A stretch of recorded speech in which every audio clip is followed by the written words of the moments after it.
The Big A, Anaheim, California, where the Raiders have come to meet the Los Angeles Rams. A game of paramount importance for both teams. The Melonheads are here in support of the Rams as usual. But a great influx of Raider fans has sold out Anaheim Stadium for the first time in 3 years. Standings show the Raiders at the start of this day at 4-5, trailing San Diego and Kansas City in the AFC West. The Rams in a similar predicament, as they are 4-5 in the NFC West, but coming off an important win over Denver when they finally showed some big offense. The Rams have won the toss, and they've elected to receive. This is Don Criqui with Todd Christensen. Jeff Jaeger is set to kick off now for the Los Angeles Raiders. He hits a squibber downfield. The ball is fielded on the one hop. Coming back with the ball now is Todd Kinchin, and he is ahead and out to the 31-yard line. The third-year wide receiver from LSU brings it back on a good return of 21 yards. Chandler at quarterback now for the Los Angeles Rams. Chris Chandler coming off a very impressive game last week against Denver. Although he did suffer a concussion in that game, there's his offensive blocking front. Jerome Bettis is his workhorse back. Got the ball 39 times running and receiving last week against Denver. Extra wide receivers will be coming in. Lang and Kinchin. Join the starters Willie Anderson and the former Raider Jesse Hester. Isaac Bruce, a rookie to watch.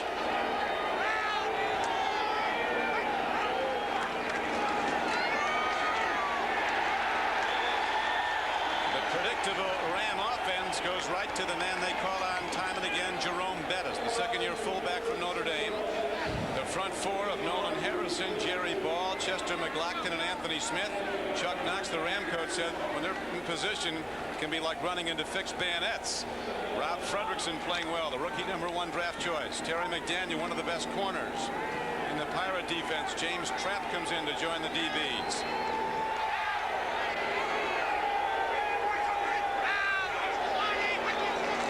Second down and 9 as the ball is fired hard out to Drayton. He's complained about not getting thrown to, Todd. They hit him early, but he's short of a first down. Made a nice catch, had to reach back for the ball. He had the inside backer Beekert in coverage. Come to the left of your screen. Watch, he just runs the short out inside the inside backer. Chandler fires the ball a little bit behind him. Great catch by Drayton, having to come back, bobble the ball, fall backwards. But as you mentioned, Don, short of the first down by 2.5 yards. Drayton, a second-year player from Penn State, comes out of the game. The Rams go to a 4-wide receiver set.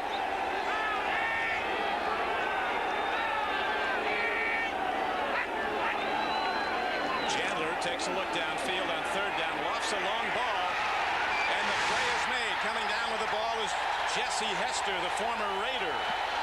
The #1 draft pick of the Raiders back in '85 is on the receiving end of a 28-yard throw from Chris Chandler. Sweet revenge, Don, for the man that was a first-round pick back in 1985. Runs a corner route on, as you mentioned, one of the best cornerbacks in the game today in Terry McDaniel. But the throw is the thing. Look at Chandler's throw right on the mark. Catches Hester in stride. Terrific throw and catch by Chandler and Hester. That's 72 consecutive games now for Jesse Hester, who really had to remake himself after being let go by the Raiders and let go by the Falcons. Went to the Colts, reestablished himself. Now, as I mentioned, 72 straight games. That's tremendous. Penalty markers go down as Bettis tries the left side of the Raider defense, and he's taken down at about the 34-yard line of the Raiders. Rob Fredrickson on the stop. Rookie linebacker from Michigan State who's been making a lot of plays. Looked like Jerry Ball was offsides there, Don. Knox talking about Ball having an absolutely stupendous year for the Raiders, having a great season. Handoff again. This time they get him in the backfield. McLaughlin, who's becoming a dominator, a defensive tackle, a 310-pound tackle from Clemson. Well, the thing about McLaughlin here is his quickness. This man is 320 pounds. Watch the middle of your screen, number 91. They pull the guard because they assume that the defensive tackle is not quick enough to run with the back. That was a big mistake. Chester McLaughlin, 6 sacks, leading the defensive line in tackles. And a lot of people say, Don, that this man right now, number 91, might be better than Cortez Kennedy. There's coaches that say that in the league. They play against him. He's double on every play, McLaughlin. Here is Chandler throwing. The backfield. Nice. Troy Drayton is tight end swinging out. He gets his second catch of the day and his 19th of the season, so they've got him in the offense early, Todd. Well, that's a was down in the end zone for a touchback, and the Raiders possession of this day will start from their back. It should be on the 20. As Hostetler drops to throw on first down, fires an out, fires it hard, and he goes to the man he goes to so often, Tim Brown, who comes in with 50 catches, now has 51. As we look at the offensive blocking front of the Raiders, Wisniewski one of the best, so's Mosbar. Huge offensive line. Gogan started for the Cowboys in their last Super Bowl victory.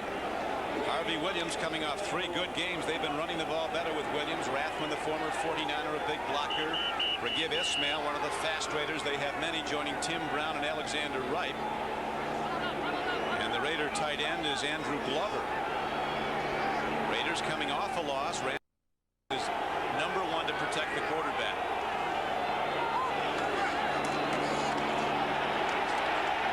Handoff goes straight ahead, and Rathman takes it straight ahead for a gain of about 3 yards, and he does get the first down. Robert Young really coming out of defensive end, 6 sacks already. Jones, a former Cowboy, playing well, and Gilbert's the best of the D linemen for the Rams. Conlon, the former Bill, making a lot of plays, and Joe Kelly, he was starting at middle linebacker for the Raiders last season. They let him go. Outside backer for the Rams. Conlight, Henley, Pope, and Newman, a good secondary. This Ram defense has come out in the recent weeks. Last week the offense ignited, and here comes some Rams early time. Now they didn't come early. Robert Jenkins, the left tackle, replacing Gerald Perry, rocked back in his stance. That is it. Ball start before the snap. 64 offense. 5 yards, still first down. Back to throw more problems as he has 1st and 15. Lone setback is Rathman, a blocker. He swings out. They go to Rathman on a screen. Well executed by the Raiders, and Rathman dives ahead across the 36-yard line. He got back the lost yardage from the penalty. Got another yard. It'll be 2nd down and 9. Interesting point here with regards to now Rathman getting his hands on the ball. Those who happen to watch the Sunday night game against Kansas City, the Raiders, will remember how often they went to both Harvey Williams and Tim Brown. That is an inordinate amount. The percentage there, 87%. They need to spread it out. This week, Art Shell said they made a conscientious effort to get the ball to some other people. He said, look for Raghib Ismail to get the ball today. Well, Friday in their passing practice, they had Raghib running a lot of underneath patterns, not the deep stuff we're used to from his great speed. Here's a penalty marker down. Hostetler fires on the run. He's trying to lead the fastest Raider, Alexander Wright, but had too much on it. Darrell Henley was covering for the Rams. Well, they had a lot of people moving. I think Hostetler He's thrown 11 interceptions already. All of last season, he threw only 10. opting to refuse it now. They go 3rd and long. Interesting to see what the Raiders are going to do here. They've been in this a lot, and as you mentioned, frustrating for Hostetler. Well, Henley says when they need something, they usually go to Tim Brown. Let's see who they fire downfield. Here's an open man. It's Andrew Glover, the tight end, coming open in the middle of the defense of the Rams for a 20-yard gain. And the Raiders hit a big 3rd down play for first down. 3rd and 9, 20 yards. Well, what they end up doing there is that Tim Brown on the far left of your screen. Look at Glover. You can see him just left of your screen is going to run a corner, and Tim Brown is going to clear out. Well, as you mentioned, they're so conscientious of Tim Brown. They go with the double team with both the safety and Todd Light, who comes off in the zone, but far too late to make the play on Glover, who now has his 21st catch, 2nd on the Raiders.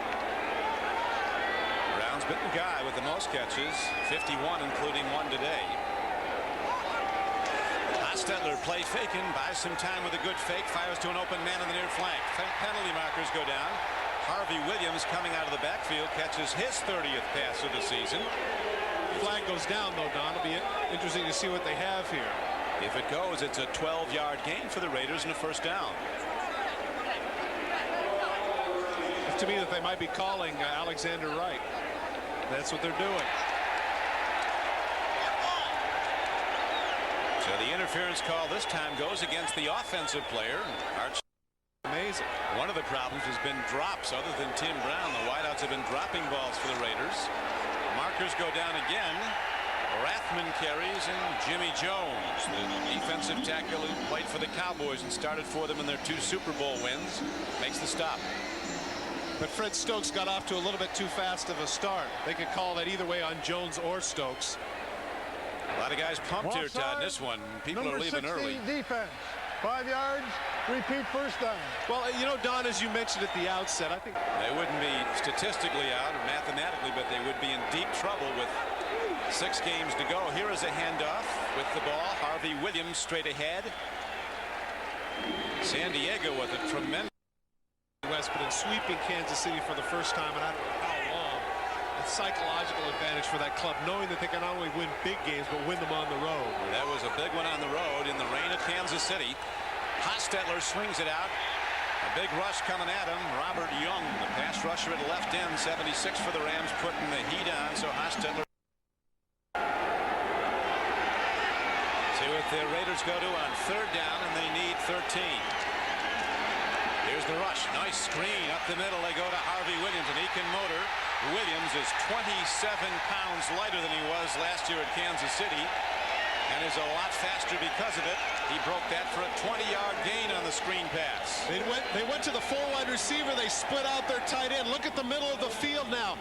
Only one man on him, and that's Roman Pfeiffer. An outstanding job there by Don Mosbar to get him out of the way. And when you have man-for-man coverage like that, the corners on the outside have their back turned to the quarterback. They don't see what's happening in the middle of the field. That's the reason why the Raiders were able to pick up the first down. And a big one as the Raiders convert again on 3rd down. Right back to Williams, the former runner from LSU. Shane Conlon makes the stop, and the gain is about 2 yards on the play. Well, Harvey Williams is the free agent that they obtained, of course, from Kansas City, former 1st-round pick out of LSU. Look at what he's done over the last 3 games, averaging 109 yards per game. Of course, the big issue at the beginning of the season, Don, when everybody predicted the Raiders for the Super Bowl, they said all they needed was a runner. Well, early in the season, they didn't have that runner.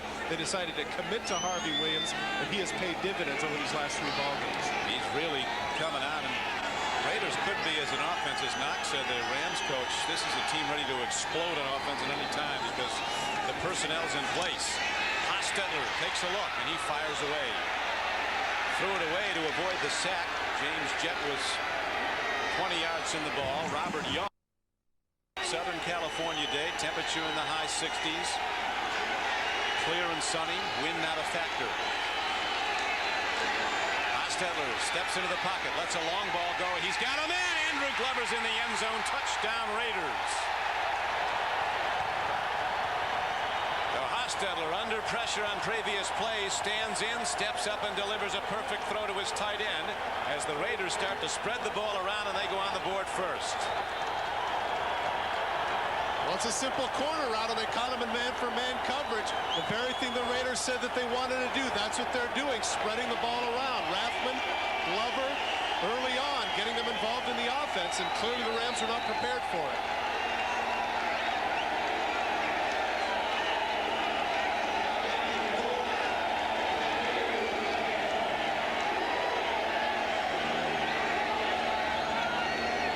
Jaeger with the point after attempt.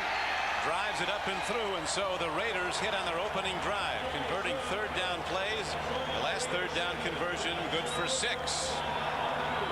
To pitchers about throw the ball, don't aim it. Take a look at the soft touch of Hostetler, who does aim the ball. See how he just kind of flicks the ball and puts it right on the hands of number 87, being covered by Wyman Henderson, the cornerback. Glover just gets right past him. He definitely underestimates his speed. Look at the ball, right on the money. Tremendous throw by Hostetler, not a bad route by Glover. An excellent route by Mr. Glover, and a perfect throw, as you mentioned, his 2nd touchdown of the year. Here comes Kinchin, the 3rd-year wide receiver from LSU, cut down on good special teams play by the Raiders. Patrick Bates was down there to make the play, along with Dan Land. The Rams at 4-5. That certainly helps the Rams' wild card chances. Pitch back to Bettis at 245 pounds. The Raiders and a lot of people hitting, led by middle linebacker Glenn Beaker. Man for the Raiders this year has been taking a lot of abuse, Don, is certainly Jeff Hostetler. They assumed that he was just going to come up and pick up where he left off. Well, he may be struggling on other downs, but certainly not on 3rd. That percentage, 95.7, best in the AFC, and of course he just threw the touchdown on 3rd down during that drive. 3 for 3 in 3rd down conversions, and they weren't like 3rd and 1 or 3rd and 2. He had a couple of 3rd and 13s. He had to launch a couple times. He's 5 of 8 throwing the ball for 81 yards, and the touchdown to Glover. Chandler's coming off a big game. He can gun it downfield deep also as they go to the I set. Play, now he hands again. Bettis all day long, and the Raiders are looking for it every play as Jerry Ball, a powerhouse D lineman, lineman who's awful tough to move out. They list him at 6 feet tall. I don't know if he is, but he's over 300 pounds and he can move. Very thing that Chris Chandler told us yesterday, however, is that they're going to have to throw on running downs, and thus far they haven't done that. And they can't keep coming up in 3rd and 7 and 3rd and 8 because they don't have that kind of passing attack. They're going to have to integrate some play action, some first down throws more in this contest, Ron. Isaac Bruce, a very fast rookie, goes to the top of your screen. As Chandler sets in the shotgun. On 3rd down, he needs 7. Good throw downfield, and Flipper Anderson comes down with the ball for the Rams, and he's out to the 36-yard line. 17 yards and a first down. Bruin to break it deep. Now 25 catches this year. He's been in the end zone 3 times. Chandler again looks downfield, lets it go long, and that's the same guy, Flipper Anderson, and he's got the ball on the play of the game. Even better than the reception to Glovers. Extending and coming in with it, a 49-yard gain for the Rams. Earlier when he threw the corner out to Jesse Hester, you had to wonder if Chris Chandler's accuracy was on. This would certainly confirm it. Good job of play action by Bettis. You can see all the white shirts came up on the play action. Man-for-man coverage. No free safety. Eddie Anderson confused. Look at the throw and catch. Anderson has to extend himself. Tremendous catch by Anderson. Big play for the Rams. Flipper Anderson in his 7th year for UCLA has a career 20-plus per game, 20-plus per catch average. Just up that a bit now. That long ball. Here's a throw up the middle, and Drayton, the tight end, takes it. Penalty marker is fired in by the referee. Drayton doesn't want to go down, Don. He went down slow, and he got ahead for a gain of about 7 yards. Bates, the strong safety, finally wrestled him down. Illegal block is signaled against the Rams. Setting up now inside the 10. They've got 1st and about 25 out to the 32. But both quarterbacks accurate, delivering the long ball. 1st and 25, and Chandler looks deep again. Arcus to the end zone. He's got an open man, but he cannot get to the ball. Isaac Bruce had exactly what he wanted. He had the strong safety Patrick Bates and man-for-man coverage. Gives him the pump fake on the hook and go, and has it for the touchdown, but he overthrew him. You see Chandler's reaction to that. He really would like to have that one back. Chandler on 2nd and 25 in the shotgun. Raiders come with a blitz. Rams pick it up. Chandler gets an open man. It's Kinchin, and he extends the ball down to the 22-yard line. Got some of the lost yardage back, but still it brings up 3rd and long. Patrick Bates brought him down. Raiders here are going with a lot to be risky. And a fast first quarter it is as it's winding out. 25 seconds to play in it. Chandler on 3rd and 16 goes to the end zone. He's got a man. It's a touchdown for the Rams to Willie Flipper Anderson. And for 2 teams with struggling offenses, we've had plays. 22 yards. Well, as I mentioned, Don, you just can't understand that. Here you have 3rd and 16, 17. Why are you going with man-for-man coverage and run the risk of getting beat? In this case, of course, Chandler finds the dime back. In this case, Donald Frank. There's just no reason to go man-for-man in that situation. Willie Anderson with his 4th touchdown catch of the season. Now Tony Zendejas with Chris Chandler holding. And we have a tie game with 17 seconds to go in the first quarter. Yards in the score. And people remember that Flipper Anderson is the one that back in 1989 set the NFL record for yardage in a game with 336 against New Orleans. And here's a situation where he's off to a start, and he could conceivably do that. They defuse the rocket. Going to give Ismail running back the kickoff. Fairness to Donald Frank, he thought he had some inside help, but look at Eddie Anderson, number 33, bite on the in move, and that gives Chandler the chance to go over the top. You can see Anderson, number 33, fooled just enough. Chandler with a terrific throw right in the back of the end zone. He's had 3 excellent throws thus far in the first quarter, just tremendous. Well, Chandler has had a lot of injury problems, and he has not played with a murderer's low lineup of teams. He's been with the Colts and the Tampa Bay and the Cardinals. He's got great ability, as he demonstrated on that drive. It was the longest drive of the Rams season. Harvey Williams runs into the Ram defense. Sean Gilbert, huge defensive tackle, making the stop. And that will do it for the first quarter of play, with the Rams and the Raiders tied at 7-all. War Machine all tonight, and then the television premiere of the movie JFK tonight on NBC, as Hostetler puts one up, and running under the ball is James Jett, who makes the big play at long last for the Raiders, a 31-yard gain. Surprising to think that the man that averaged over 23 yards a catch last season, this is his first catch of the season over 20 yards. Again, single coverage. Todd Light can't run with the speedster from West Virginia. Big catch, as you mentioned, Don. That's only his seventh catch of the season. And, of course, Hostetler pays for it, throwing to his ex-West Virginia teammate. And, of course, he is fast enough, James Jett, to have won Olympic gold at Barcelona in the 4x100-meter relay team. Hostetler goes to the run, and Williams, who's quick, gets ahead for about 4 yards as we go to NFL Live in New York. And Greg Gumbel. Greg? Says a lot for a team, because most of the playoffs, including the Super Bowl, on the road. Chargers hanging right in there at the top of the AFC West as Hostetler runs to the near sideline and gets it inside the 35-yard line. Robert Young runs him out of bounds. Mentioned at the outlet the fact that they've been a little bit one-dimensional going to Tim Brown. Take a look last year at the 1993 receiving. There wasn't great balance then, but at least the other two had made some major contributions. Now take a look at this year, how the distribution is. Brown with all of the catches. As I mentioned, Jett, that was only his 6th catch of the season. As we mentioned earlier, Alexander Wright with only 7. Clearly, Jett and Wright and Raghib Ismail as well have to make major contributions to get the requisite balance for the Raiders to be successful. They now are working 3 wide receivers in their offense. Hostetler stands in, fires over the middle. He gets Harvey Williams out of the backfield.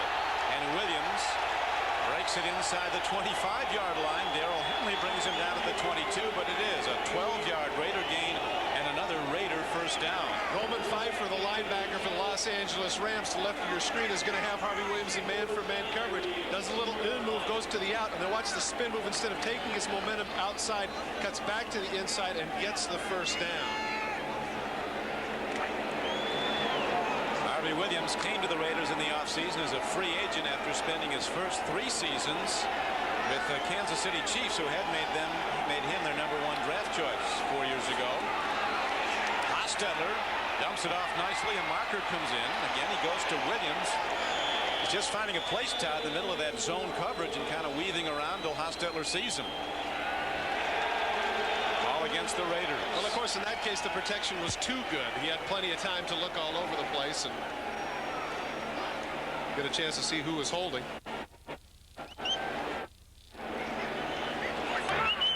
Holding, number 76 offense, 10 yards. 4 straight Pro Bowls for the LA Raiders. Now they've set back and they have a first down and 20. Pitch back. It's Calvin Jones. Yeah, and he's inside the 25-yard line. Calvin Jones knocked out of bounds by Marquez Pope. Gain on the play of about 10 yards. Jones playing that I-back position for Nebraska. They really thought that he was going to come in here and make more of a contribution than he has. You see here the motion, gets the ball on the pitch. Good blocking out front. Harvey Williams, or excuse me, Tom Rathman with a nice block, springing him. I asked Art Shaw yesterday if he was going to get some carries, and he said he would. He looked pretty good on his first one, I'd say, Don. And in the 3rd round, he looked real good. Wide receiver speed. Calvin Jones, a running back out of Nebraska.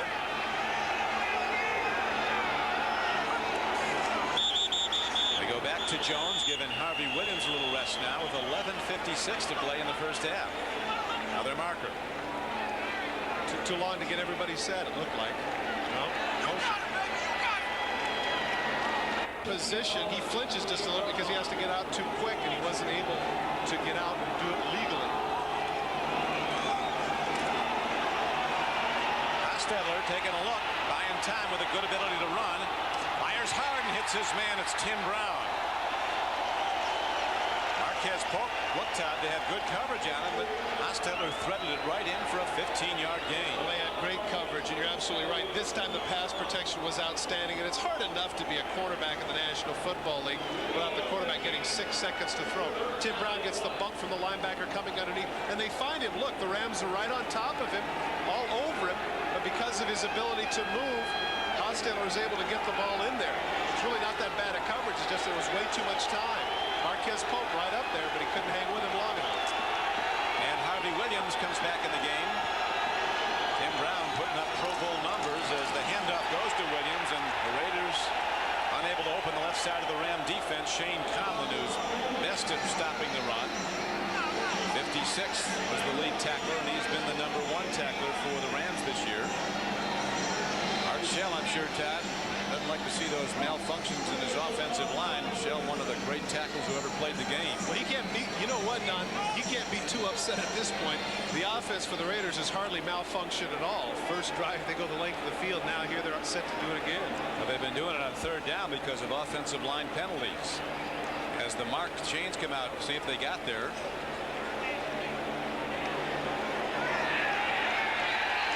They get it, 1st down. Former teammate at Notre Dame, Todd Light, is trying to bump and run him up close.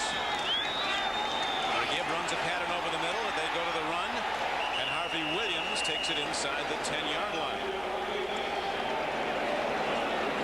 Well, interesting, we had talked about how they had struggled offensively. You see there, 24th and 25th in the league, but you sure couldn't tell that, Don, by the last 2 drives. Both quarterbacks with a hot hand. They really played some great football, the quarterbacks, even when they've been rushed. Both mobile. Tim Brown, he goes wide to the left. He'll be at the top of your screen.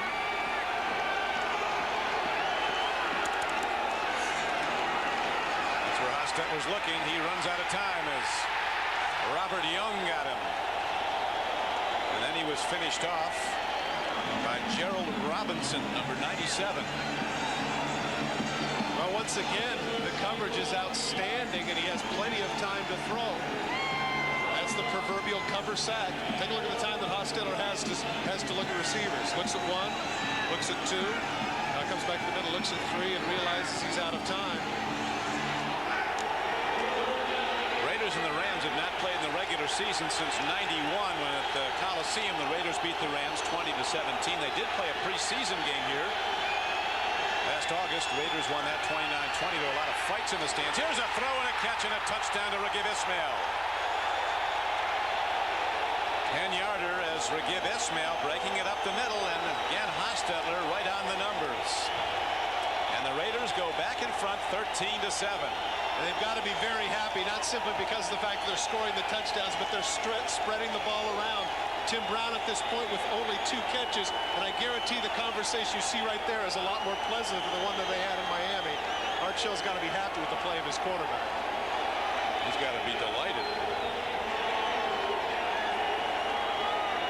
Hostetler's a tough guy. He was a parade All-American linebacker in high school in Pennsylvania. Jager on 3rd down plays. As Jager hits the point after, and the Raiders again take a 7-point lead. All the touchdowns today coming on 3rd down throws. Gotten picked off. Watch to the right of your screen. He's going to come in completely unencumbered. Nobody's with him at all. Easy touchdown throw for Hostetler, who was having a fantastic day early here in Anaheim.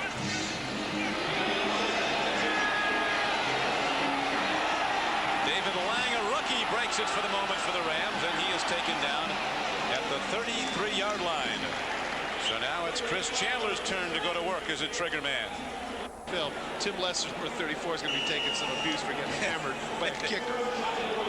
Tim might be cringing at his desk there, you think? You bet. 1st down Rams.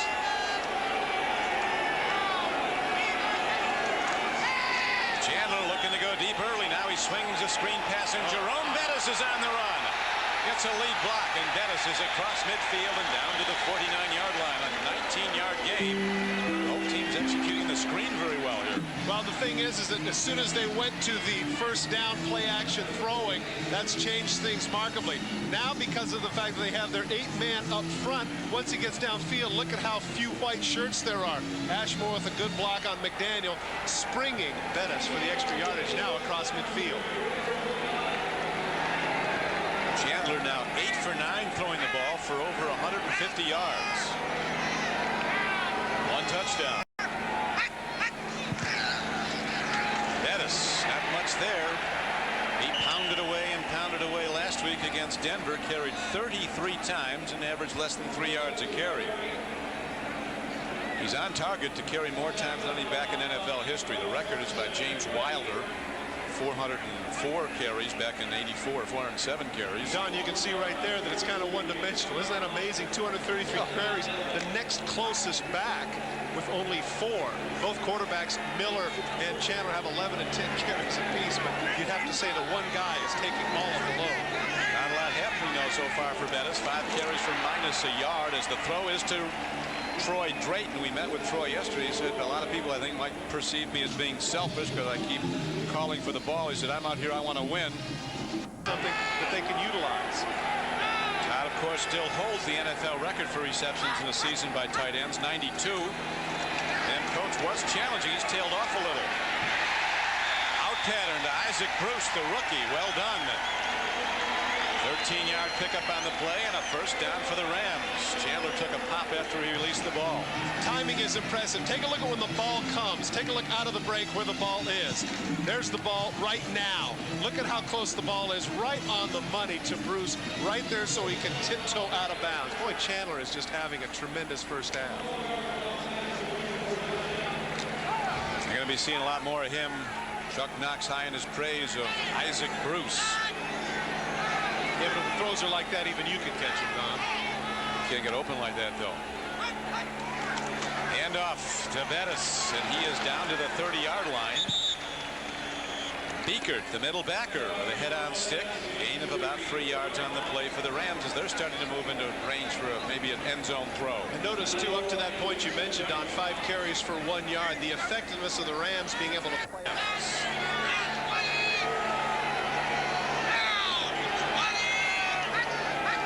Raiders come out of blitz. They might have come early. We'll see if they were drawn off.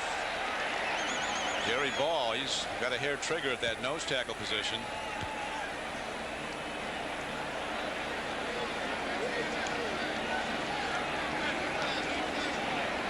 Looked like Chandler's the one that might have drawn him off. Encroachment, 93.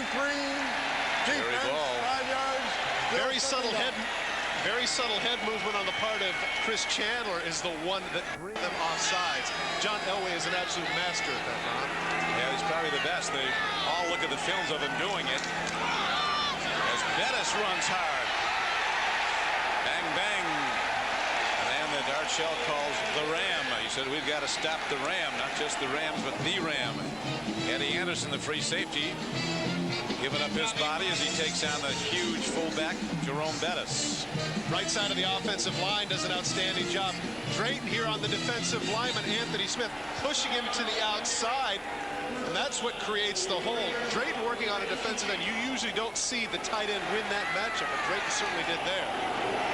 Chandler hit 19 of 25 throws last week against Denver for 223 yards and 2 scores, putting up even better numbers today early.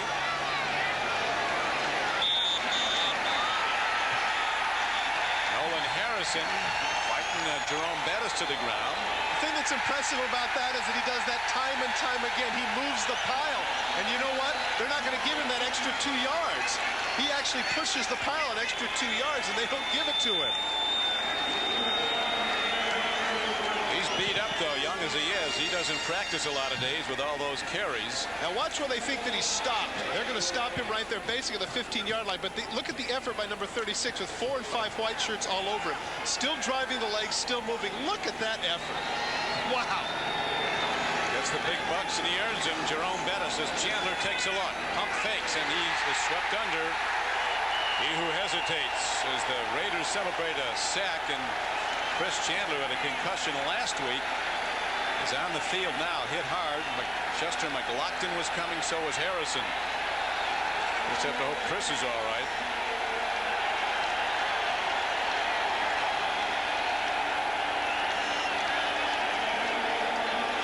Chris Miller, who's another good quarterback, troubled by injuries, warming up. Well, you know what happened, Don, is it was a timing route, and the timing was off just a little bit, and as soon as he couldn't go to his first receiver, he couldn't find the second guy. 1970 for the San Francisco 49ers. Third down comes up. Tough place for Chris Miller to come in the game. He's got to come in chucking with little time to warm up. Lets it go long. He looks good. He's got a man, and he loses it at the goal line. Isaac Bruce had it. Donald Frank was with him. Almost a touchdown on Chris Miller's first throw. This is something that's happening in the National Football League a lot now. That's a planned play. It looks like it's not because he throws the ball behind him. But when he throws the ball, the defensive back has to look into the eyes of the defender, and he wants to take advantage of the fact that he can jump and make the play. Right there he does, but Donald Frank is able to get a hand on it. Those are the sorts of plays you've seen a lot from the Dallas Cowboys with Alvin Harper and some other taller receivers around the league taking advantage of it. First done, Don, with Terry Bradshaw and John Stallworth back in the mid-70s. Zendejas has been spectacular kicking the ball. 12 of 13, 12 in a row field goals. And he hooks it wide, so Zendejas string ends. And so does the Rams drive as Chandler is on the stretcher, unfortunately. We'll be back to Anaheim in a moment. Looking at some x-rays. Harvey Williams runs wide and tries to turn it upfield, and he's knocked out of bounds by Todd Light. Chandler missed virtually the whole '89 season with a knee injury. You know, it was a knee or lower leg injury. Well, you know, Don, just from left ankle it is. Don, just from the standpoint of human interest, you got to pull for Chris Chandler. As you mentioned, all the stops that he's been in, some of the worst places in the National Football League in terms of winning: Tampa Bay, Indianapolis, Arizona, and now starting to establish himself here with the Rams. This has to happen. Hopefully it's not too serious, but it certainly looked like it initially. Well, no less a quarterback expert than Bill Walsh thinks Chandler has as much ability as anybody around if he gets with the right team. As Hostetler does some magical work getting out of the grass, pulling rabbits out of hats, and gets the ball away without getting sacked. Don, this is the reason why quarterbacks get paid so much, is to stand in the pocket, hang in there against these big bodies. Chester McLaughlin, as I mentioned, just a little bit off balance. He never sees him coming right there, right at the ankle. McLaughlin gets the sack. And of course, Chandler is the one that pays the price for it physically. After, as you mentioned, 10 of 11 completions, 171 yards and a touchdown. Hostetler's also been sensational. Lower-ranked offenses looking like world beaters today. Hostetler stands in, lets it go off the back foot. He's picked. Darrell Henley hasn't. He's not done. Here comes Darrell Henley of the Rams. And this kid had to play running back somewhere, as Henley's down to the 32-yard line. First turnover's a big one. Henley with the pick and a 24-yard return. Don, the play is really made by the pass rush. Henley is the one that is able to take advantage of the fact that the pressure is all over Hostetler. Watch the left of your screen and watch his arm get hit. Pass rush up the middle. Sean Gilbert right there, as is Fred Stokes. And Fred Stokes is the one that forces him to short arm the ball just a little bit. Watch how the ball comes short. And Henley in double coverage along with Newman is able to pick the ball up and make a nice run with the ball, as you mentioned, down the middle of the field. Darrell Henley last week against the Denver Broncos showed that he's not just a cover guy, with 13 tackles, coming up with a big turnover for the Rams right there. We walked in yesterday when we met with him. He's not very big.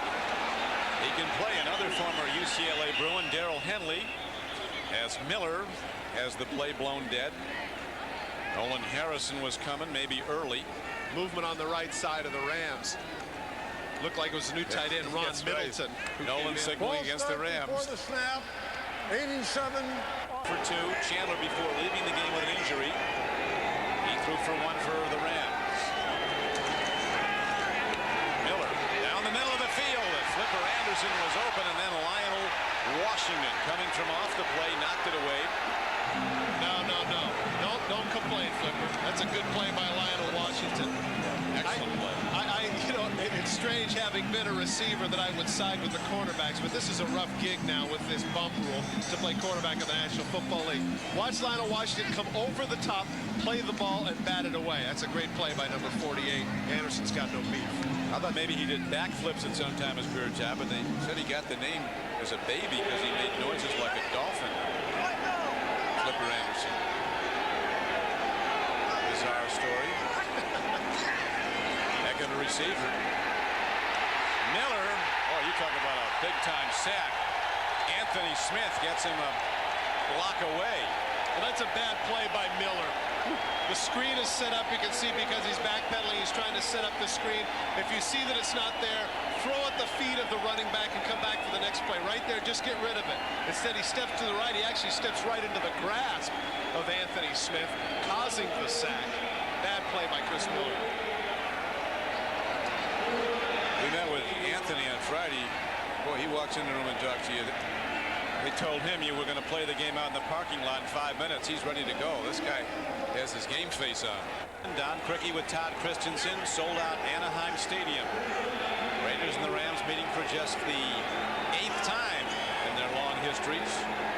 Raiders lead the series 5-2. Chris Miller stands in and fires a fastball that's too much on it. Todd Kinchin couldn't handle it. Miller with a lot of pop on that, so Miller with little time to work out during the week. All the snaps went to Chandler because he was the designated starter after his terrific performance last week. And he shows the rust. He has resulted in lost yardage since he's been in. Yeah, I was going to say that's now 4 plays, negative 16 yards, but that play would have been ineffective anyway. He makes the tackles at 45-yard line. They'd still have to punt. And why the... While Washington's down, he's starting. He's playing to punt left. Right to left. He does kick it to the right side, and Jim Brown lets it go, and it hops into the end zone. And the Raiders will have the ball at their 20-yard line, first down and 10. Tonight, it's the most controversial motion picture of our time. Oscar winners Kevin Costner and Tommy Lee Jones had an all-star cast in the network television premiere of Oliver Stone's JFK. Tonight, here on NBC, Tommy Lee Jones, he's a former helmet head. He was the captain of the Harvard team. Great motion picture. It's television premiere tonight. Don, do you remember where you were? I think that's the big issue with a lot of people. No, I was in a television station in South Bend getting ready to interview Ara Parsegian. Where were you, Todd? Many feel like, I was going to say, Don, many feel like that Oliver Stone took some very artistic license with this show. That's why it's so controversial. Handoff goes to Harvey Williams, and he is taken down at the 24-yard line. Taken down, and his helmet came off, too. Yeah, we're waiting for this. You knew it had to happen. When they played in the preseason, there were like 30 fights in the stands. Well, it's foolish on the part of the Raiders because the clock's running, and if they're going to get into their... If they're going to attempt to do something here in the 2-minute, but it appears that they're not in a big hurry, so maybe they're content to run the clock out up by a touchdown. Skrepenak going at it. John with somebody. Here's James Jett now. He had a big catch earlier. They can put some speed on the field. They put 2 fast wide receivers right. They're in max protection, 2 tight ends. They're not doing anything. No, they're just going to run it.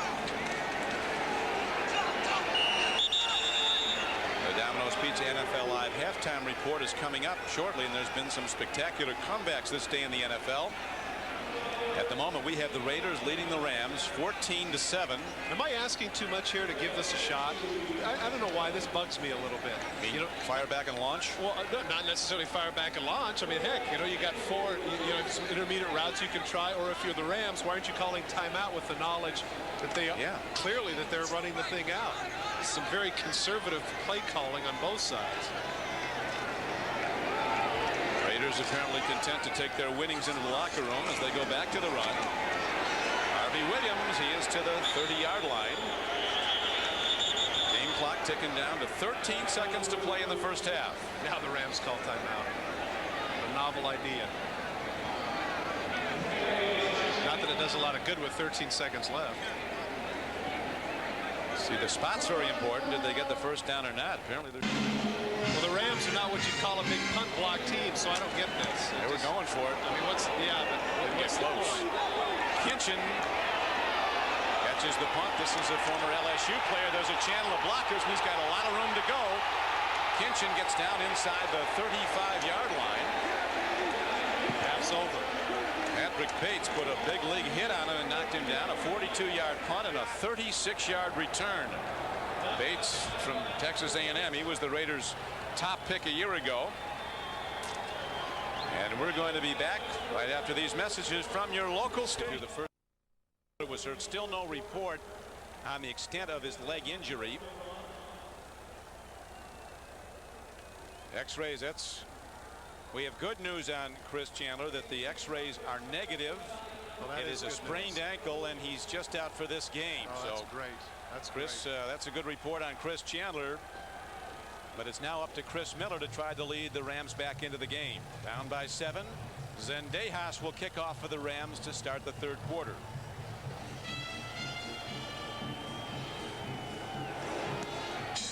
High spinning kick. Here comes Alexander Wright. Knox said if the Raiders go to a 4 wide receiver set, it's like looking at a world-class 4x100 meter relay team. Haas has been terrific. Jeff Hostetler. Darrell Henley with the 1 interception of Hostetler on a big play, but the Rams unable to get points off it. Hostetler low-key about what was wrong with the offense. A lot of people says he goes to Tim Brown too often, but the implication was Tim Brown is open. That's why he throws it there. Very subtly, I don't think he was quite so low-key. He wants to mix it up and throw some shorter balls and get away from some of the 5- and 7-step drops that endanger him. Harvey Williams weaves his way into nothing as the Rams shut it down. Joe Kelly, who wants to beat the Raiders more than anybody out there, maybe. He started at middle linebacker for the Raiders last season. They didn't want to re-sign him. That Jeff Blake's, oh, that's just phenomenal. The quarterback at Cincinnati. Jets caught him in August. He said every day when he was third string with the Jets, he'd show up the first guy there, 7 o'clock in the morning, the last to leave. Said all he wanted was a chance. Now he's been like an all-pro getting his chance. James Jett holding on to the ball. He takes a hard lick from Darrell Henley. Looks like it might be hands to the face. Call is against the Rams.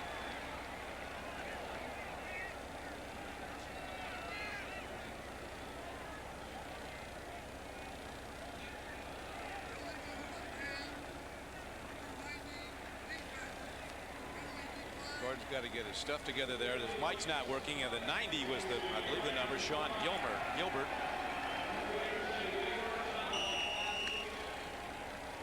Good football player, Sean Gilbert, just like his counterpart with the Raiders, McLaughlin Gilbert, a 300-plus pound dominator. Yeah, but that little kid whips up on him in the commercial. Yeah, that's right. Hostetler under rush, steps up, but he can run, and Haas is on the way. Pump faking. 5 yards over the line of scrimmage, he gives the pump fake. Yeah, I don't think Darrell Henley was fooled by that, but the bulk of the receivers had flooded the right side of the zone, and so when he ran to the left, there was nobody there except the corner who came up to make the play.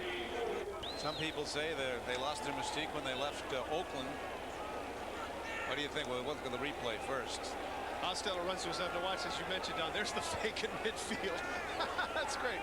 5 yards downfield, he's still trying to fool. That's great. He'll buy it. He'll sell it. Here's a long ball, and there's nobody there but Rams playing center field. He almost picked off by Darrell Henley.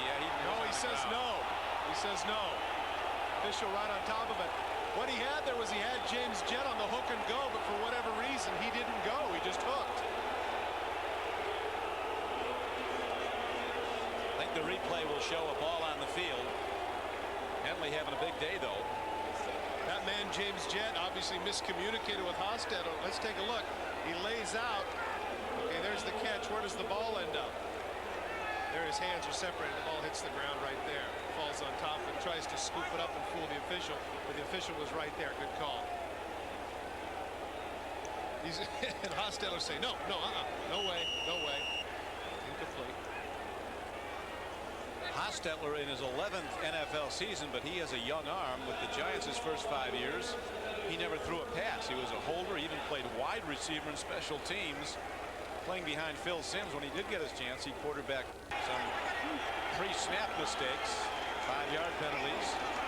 Nothing there. Harvey Williams tries to slide into the defensive line of the Rams, and Sean Gilbert knocks him down, but he might have gotten enough for the first down. It's an interesting set that the Raiders had. They had Rathman and Glover in basically what looked like wingback positions, trying to deceive the defense in what direction they were going, but the Rams clearly weren't fooled, and based on that spot,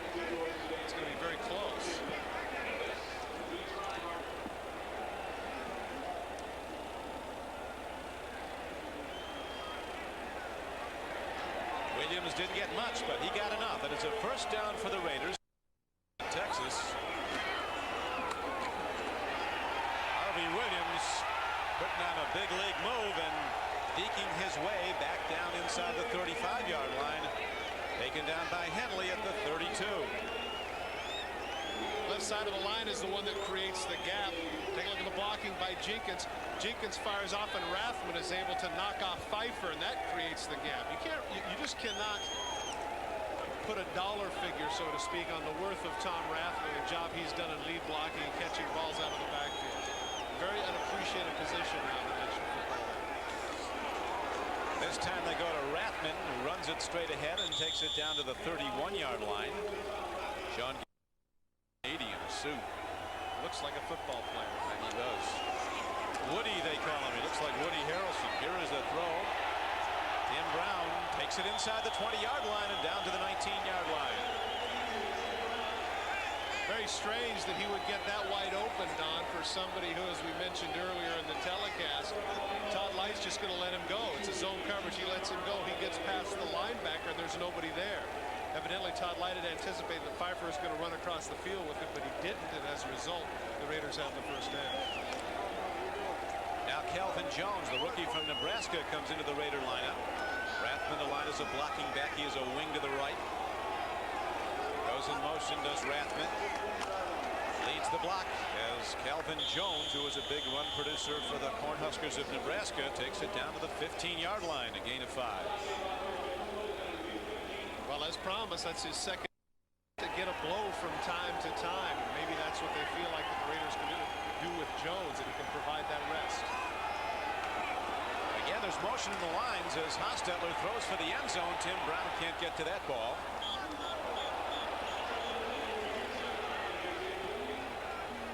Rathman mixing it up after the play with one of the pass rushers. Well, it's a free play. And it's very easily be embarrassed if you're a cornerback. Toughest position on the field, perhaps. Jimmy Jones is a pass rusher there who comes up the middle, and that time he gets the run stop. Hostetler with an excellent game, and right now he has third down, and he needs 4 as he sends Tim Brown in motion. Swings it out. A lot on it. Harvey Williams makes a big play, but not quite enough for the first down. He had to get inside the 10-yard line. Roman Pfeiffer.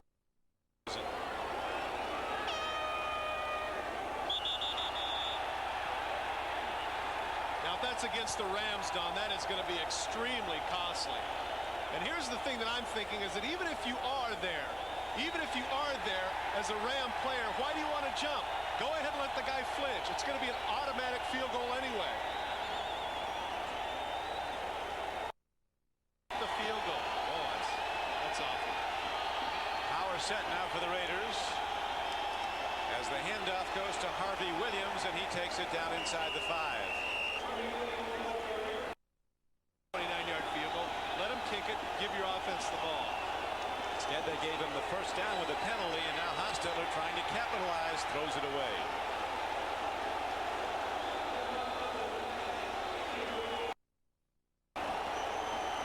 They have an excellent running quarterback, Don. I really like the quarterback draw down here, especially when they've gone with their nickel package.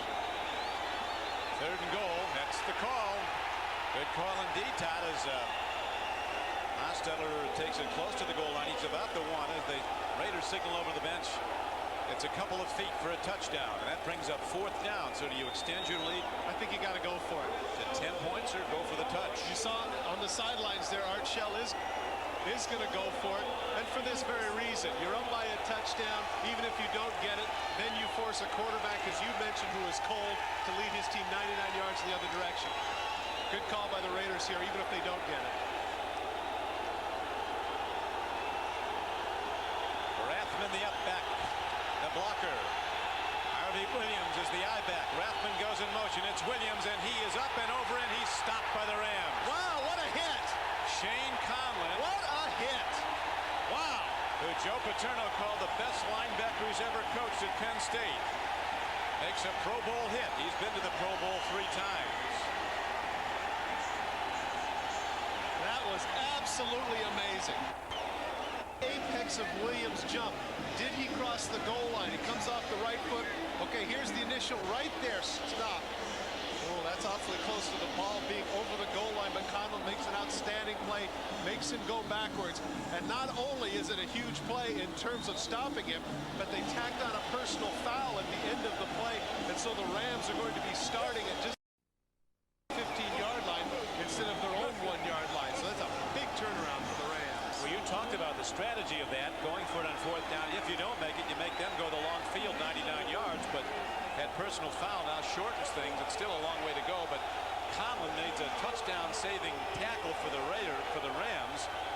If the Raiders took that in, that might have been the knockout punch, because the offense has slowed down for Los Angeles since Chris Chandler went out. The one downside, Don, of when you go airborne is the fact that you aren't generating any more power. You're limited in where you can go, and clearly you can see there the initial contact by Conlon.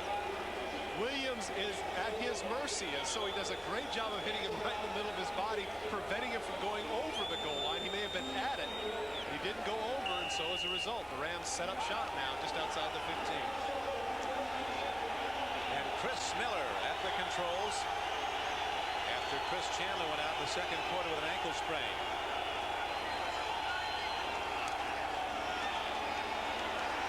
Miller fires hard, and he hits Flipper Anderson out to the 26-yard line. It's a 1st down for the Rams. Lionel Washington on the stop. Flipper putting up some good numbers today for the Rams. 4 catches for 97 yards already, Don.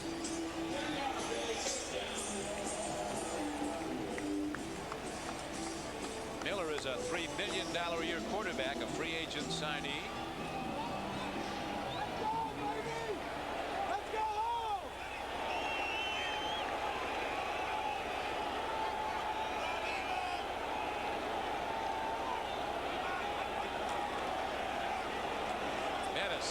Getting low and weaving, trying to get ahead. He gets about 3, maybe 4 down. Well, they spotted to be about 3-yard pickup. Eddie Anderson, the stopper. Don, as you mentioned, Chris Miller, the one that they went out and spent the money on. Of course, the big issue was his health, but thus far, it's not a matter of... Not a lot happened with Bettis either, Todd. 9 carries, 16 yards for the big back, Jerome Bettis.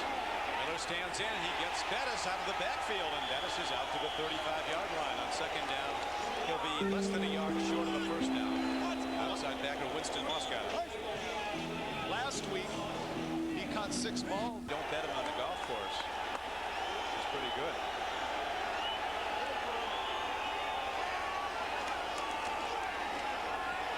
Bettis, well, I'll tell you one thing. Chuck Knox, talking yesterday, said when the Raiders pack it in on defense, it's like running into fixed bayonets.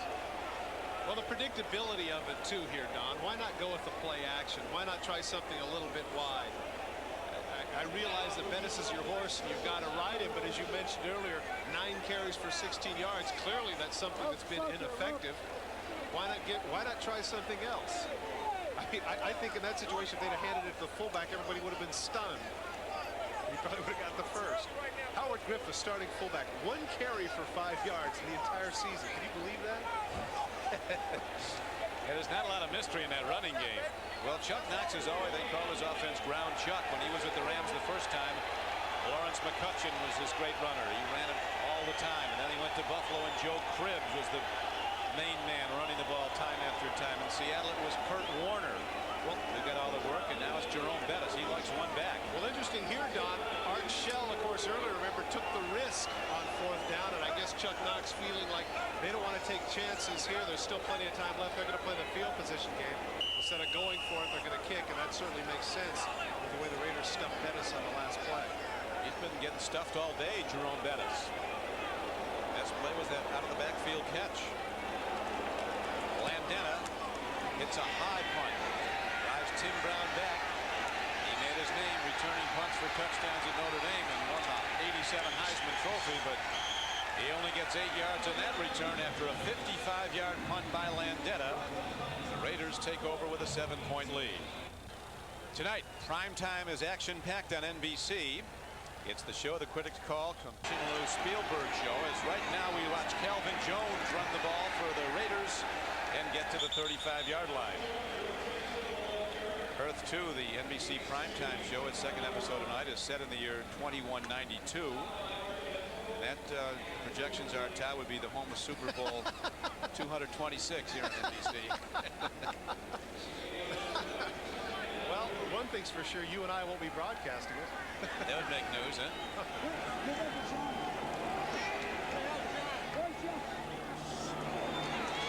Handoff to Calvin Jones as he breaks the crust and gets out to the 34-yard line. Roman Pfeiffer, yet another of those UCLA Bruins, is on the stop. In attendance here, Magic Johnson.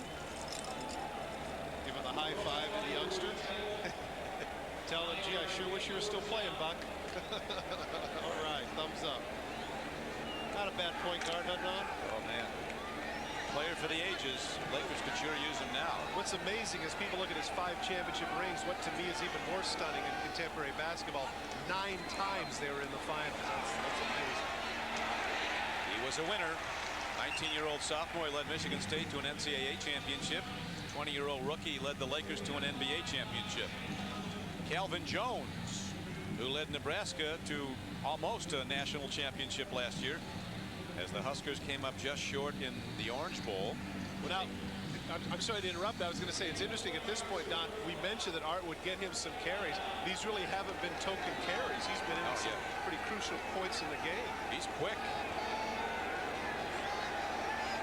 Just needs to know where to go. Calvin Jones swings out. Hostetler takes a look, lofts the ball, and he's got his tight end. Nicely done by Jamie Williams. Seems like Jamie has been around for 100 years. He's another Nebraska Cornhusker. He'll probably be playing in that Super Bowl that we just mentioned earlier. Jamie Williams, former tight end of the Houston Oilers and San Francisco 49ers. His forte has always been blocking.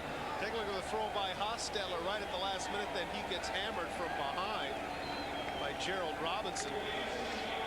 They complain about whether or not he had possession. There's the catch. There's the left foot. Ooh. Well, it's close. It's Jamie Williams' 12th NFL season.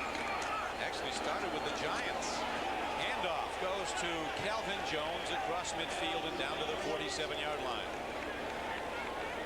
There's Chris Chandler, who injured an ankle earlier, diagnosed as a sprained ankle, no fracture. He was having just a sensational day. Look at the numbers. That's a shame. Last week it was a concussion. This week a sprained ankle. I guess you never know how long that's going to keep you out. You might be back next week. Real bad one to keep you out for a while. Well, I remember Calvin Hill missing an entire season with turf toe.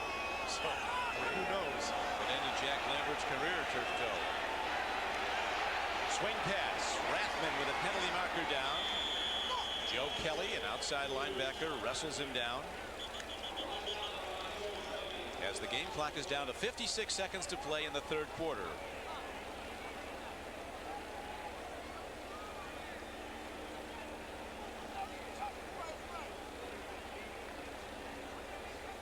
Gordon McCarter making sure we have things right. We've had a lot of conferences.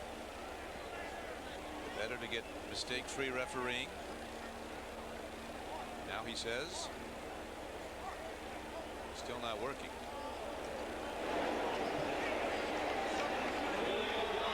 It's not knocked.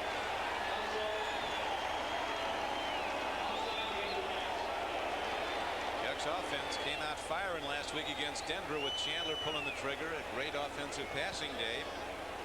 Came out firing again today, was even better. Then Chandler went down, and the Rams offense is pretty much slowed to a halt since then. Raiders coming into this game, Don, 85 penalties, 653, most in the National Football League. Really, this has been a relatively penalty-free game, and I asked Art Shell about that, and he said that it's just a matter of discipline, something they worked on this week, and it's paying dividends today. They've avoided, except for the one costly personal foul in the end zone, they've been on their best behavior. Usually highly penalized teams, though, as you know, Tad, are losers, but the Raiders were the most penalized team in the NFL one year when they won the Super Bowl. Well, in this case, they decided that the penalty was against the Rams. Calling the offsides against them. The big debate is who moved. Who moved first? They felt that Gilbert did. And the ball is positioned on the Rams' 41-yard line. First down and 10 Raiders.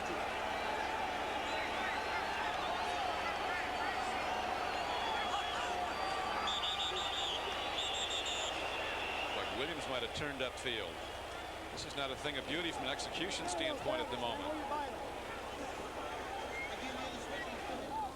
Now, just as we talk, it never fails. Just as we talk about Hamilton doing a good job not getting penalized this game, they're in motion. Gordon McCarter, the referee, having mic problems.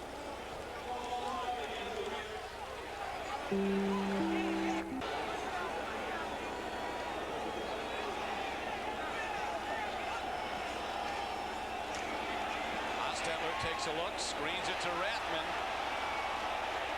And he is hit hard by Shane Conlon, who is knocking fullbacks backwards with his I was just going to say, hits. The last thing you want to do, Don, is get airborne against Shane Conlon. He makes you pay for it. Rathman tried to jump over a blocker, and Conlon knocks him to the ground. And that will do it for 3/4 of play as the score stands now as it did at the half, with the Raiders leading the Rams 14-7. Anaheim Stadium sold back, and we'll be back to the Big A right after these messages. Back at the Big A, Anaheim Stadium, where Chris Chandler with the baseball cap on at the end, sidelined after playing brilliantly for a 1/4 out with a sprained left ankle. In his stead, Chris Miller's come on. The Rams needing offense now, but at the moment the Raiders have the ball, holding to a 14-7 lead. Jeff Hostetler playing a cautious game now, protecting the lead. He was opening it up early, and he was outstanding, as was Chandler throwing the ball. Hostetler with 2 touchdown passes. Don, I don't know if this is the fastest game that I've ever broadcast, but it's got to be close. Here we are in the 4th quarter, and it's only 2 hours old. It's amazing. Particularly amazing because there's been so many stoppages with penalties. The first meeting of the Rams and the Raiders since 1991 at the Coliseum. Raiders have dominated the series, winning 5 of the previous 7 regular season meetings. They also won a preseason game here in August. Chuck Knox, though, is 12-9 as a head coach against the Raiders. Buffalo, Seattle, and the Rams. Here is a throw over the middle to Raghib Ismail. He is taken down at the 35-yard line. The Rocket. They're waiting for him to go off. He had 1 big catch today, 17th of the year. Looking for a touchdown. Well, we mentioned the fact that here he comes on the crossing route, catching the ball in the middle of the field and getting down. The possibility of his having a big day. Well, he hasn't had a huge day, but he certainly made a contribution. And one thing that the Raiders have done very well today, Don, they have not done up to this point, is spread the wealth around, getting other people involved.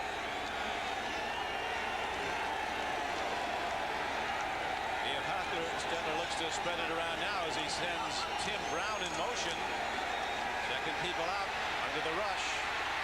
Swing pass and a nice catch by Tim Brown. Came in low, but Brown made the play. Hostetler said of Tim Brown earlier this season, "I never knew how great he was till I got in the same team with him. He is really sensational in every area of the game." Take a look at the route that he runs. This is the advantage of having so much time. Right with him. Look, they have him double covered. Now watch what he does. They think they're going to keep running. Instead, he stops. What a great catch, getting his hands underneath the ball. Hostetler stayed with him the entire way. He puts the brakes on. Frustrating for the Ram defenders because they were exactly where they should have been. But there was not enough pass rush. He's able to get him the ball. 4th catch for Tim Brown for 47 yards. 54 catches for the season as the Raiders now call for a timeout with 13:39 to play. The fact that earlier the distribution has been poor for the Raider receivers. Of course, Tim Brown, look at the average per catch. In the case of Jet and Wright, less than 1 catch per game. But look at what the Raiders have done today in terms of spreading the ball out. We'll get a chance to look at it after this first play. Hostetler gets protection. They pick up the blitz. Now that he runs out of time quickly, is breaking the block was Jimmy Jones, throwing the blocker aside, and Jones gets his 3rd sack of the season. And it's huge because it takes the Raiders out of field goal range. Well, the one thing that Jeff Hostetler has been able to do today is get the ball to a number of different people.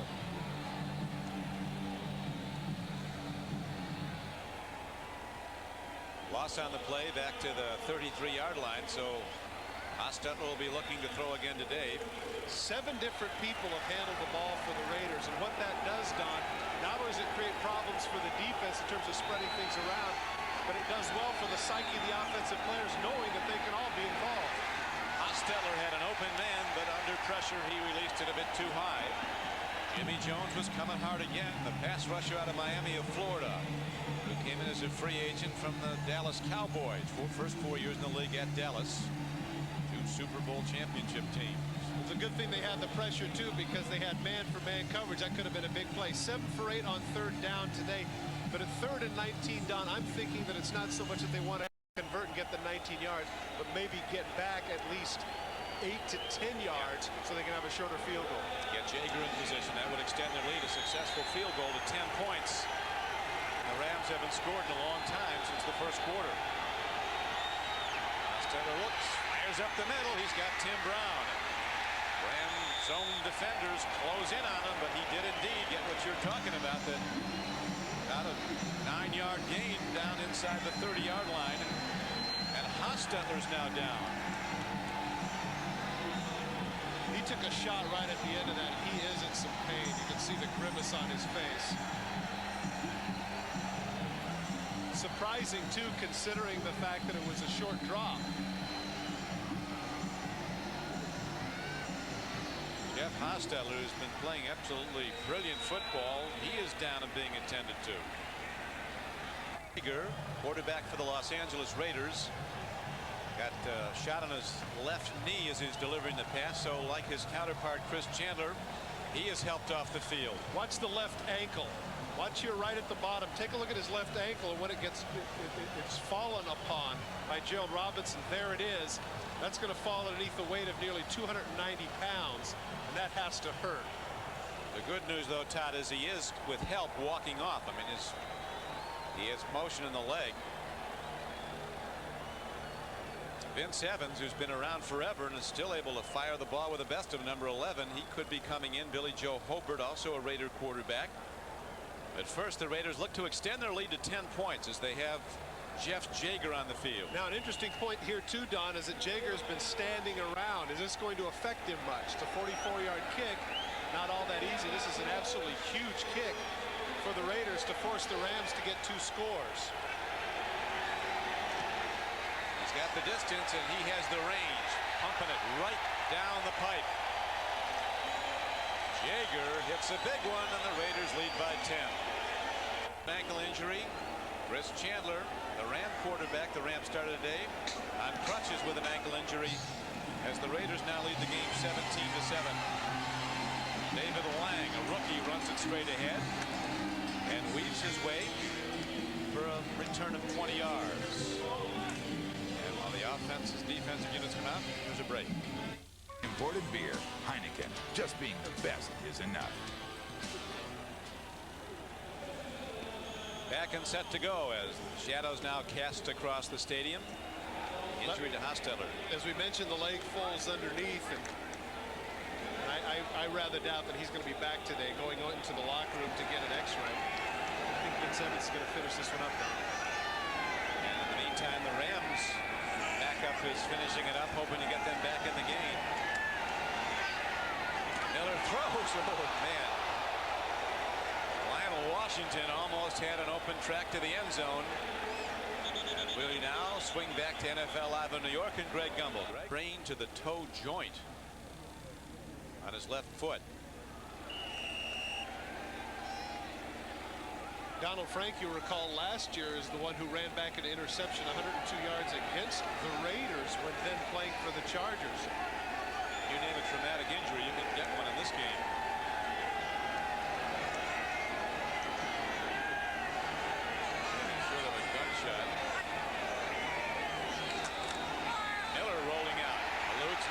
And Miller moving nicely. And late hit for hunting quarterbacks now.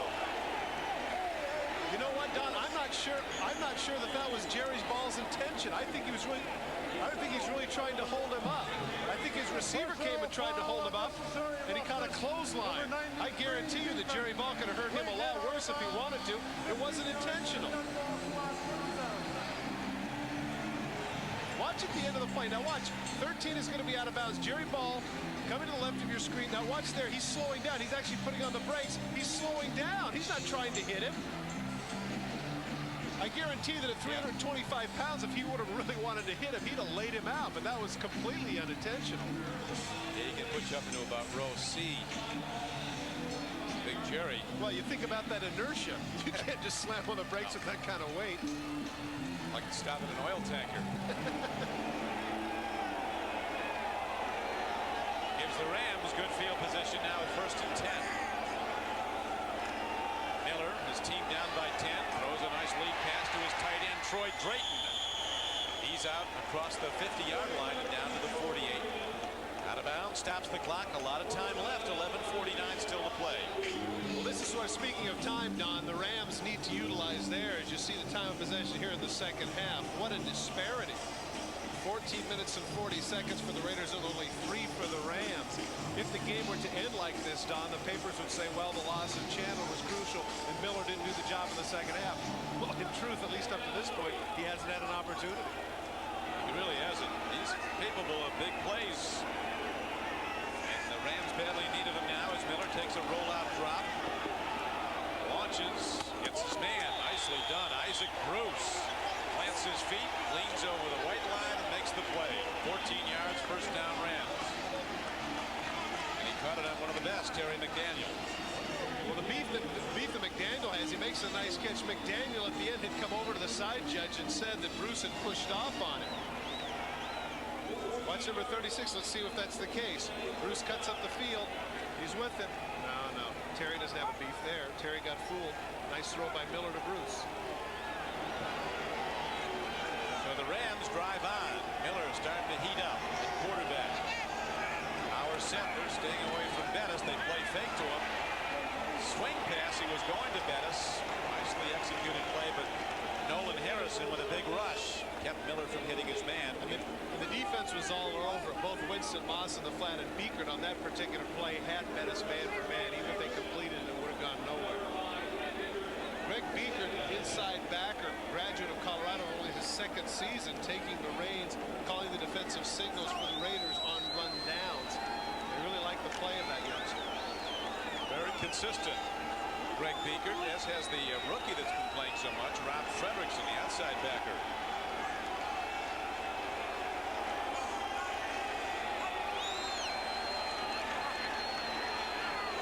Nice throw and catch. Jesse Hester, the former Raider, running an out pattern, and Miller's strong of arm guns in a tight spiral right on his numbers. First down Rams as they drive on with 11 minutes to play. I think it might be a little bit short, Don. Is it going to be where they spot it?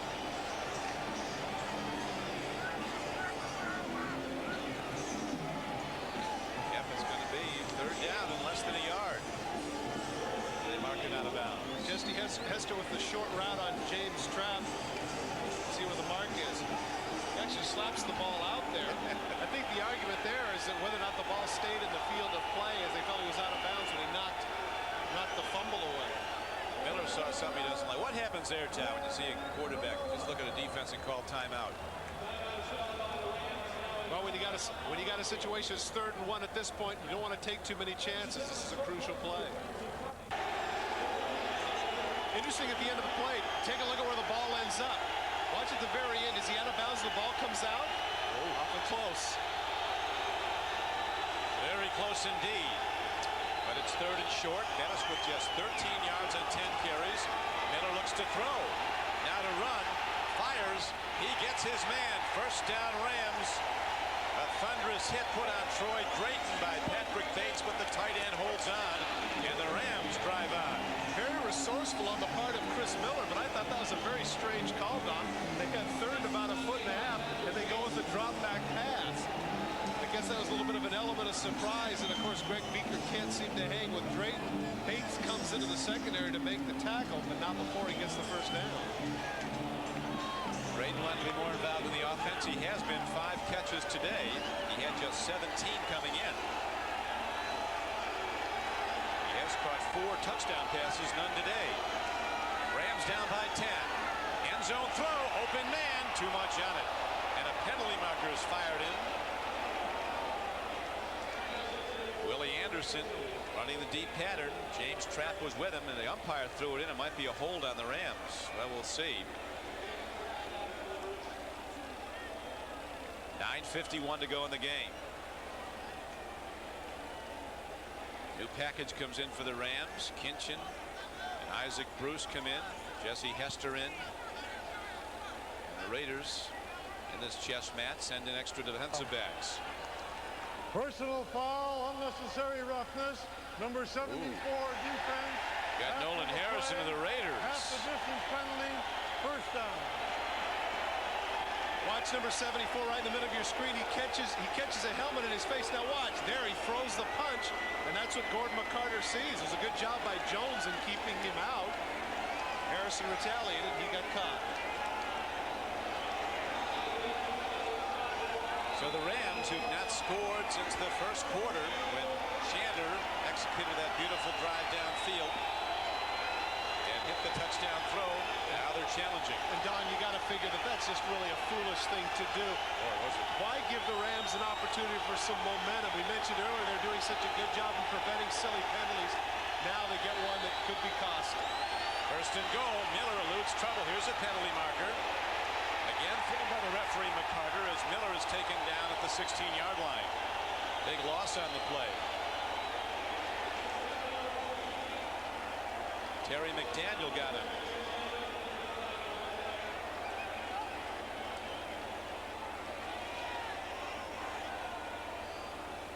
That stops the clock with 9 minutes and 43 seconds left to play. All apparently against the Rams because they're checking with the Raiders if they want the mark off, and they do. Want to get some of that yardage back.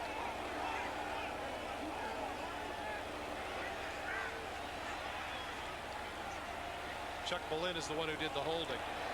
Holding. Number 71 offense. 10 yards.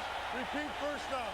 That is the guy, Chuck Pillin. Take a look in the middle. Goal from the 18-yard line of the Raiders. The Raiders lead the game 17-7.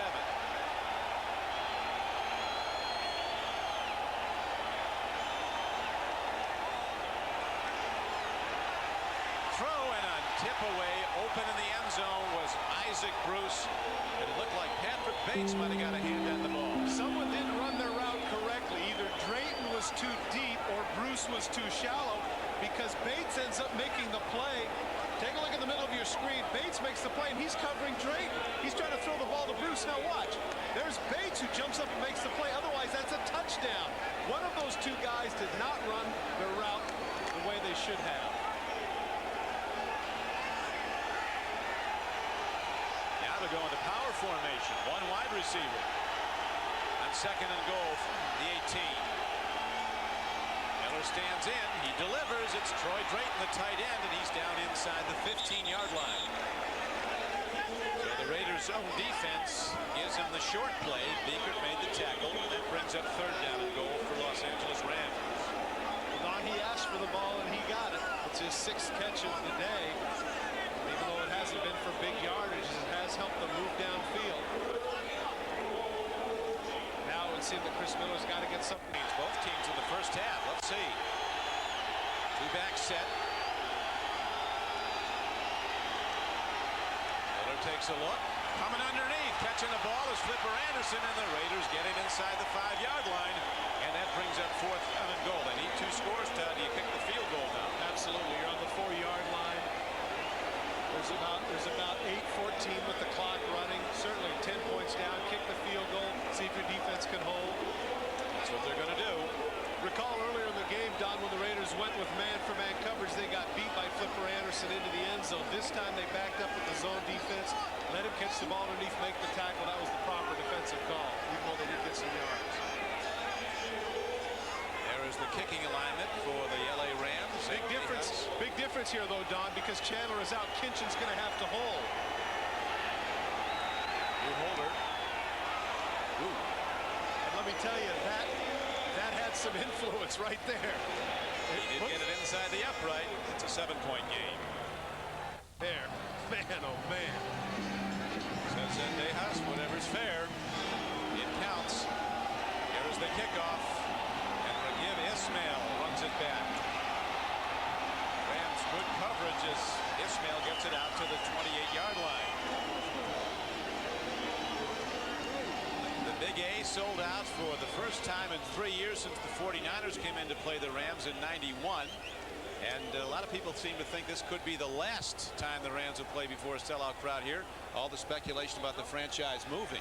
Well, there's a possibility we could get to overtime. I don't know if you want to think about that, but it's been an exciting game up to this point, and the Rams have been very competitive, but now they've got to make a defensive stand. Well, we'll see what they can do. The Rams now on the defensive side, trying to make the stop on quarterback Vince Evans in the game after his starter Hostetler was hurt earlier. Handoff going, and Rathman doesn't get a thing. Now it's the most controversial motion picture of our time. Oscar winners Kevin Costner and Tommy Lee Jones had an all-star cast on the network television premiere of Oliver Stone's JFK tonight on NBC. I believe Donald Sutherland is in that too. I mean, it's a menagerie of great performers. Very intriguing piece. You never told us where you were on November 22nd. I was at my neighbor's, the Byland's house. Mrs. Byland was celebrating her birthday, if you can imagine. Having her birthday party on the day JFK was assassinated. Tim Brown was the intended target. They overshoot him. So the Rams now send in their extra defensive back package. A lot of pressure on number 11 here to come up with a third down conversion. This is certainly not what the doctor ordered for the Raiders. Certainly going to miss Hostetler on third down with the way he was percentage-wise 7 for 9. Now Vince Evans coming up 3rd and 9. Hostetler will not be back today because of a sprained big toe on his left foot. Vince Evans, former Southern California Trojan, eludes the rush. 39 years old, he's still got some go in him. And look at the throw, but the ball is tipped away. Andrew Glover had it and lost it. They hit him out of bounds. They hit him out of bounds, and so the Raiders are going to get it. They get a first down. Personal foul. Vince Evans, a Rose Bowl MVP in '77, still at it. And you saw a sly smile on his face. Just a little bit of a smile, and Fred Stokes is arguing, what are we supposed to do? We chase this guy all over the place? Personal foul, unnecessary roughness, hit out of bounds, number 60, defense, 15, first down. Fred Stokes got him. The end of the play is crucial. Now right here, there's the momentum coming right at him. Throws it, steps out of bounds, he pushes him. That's close.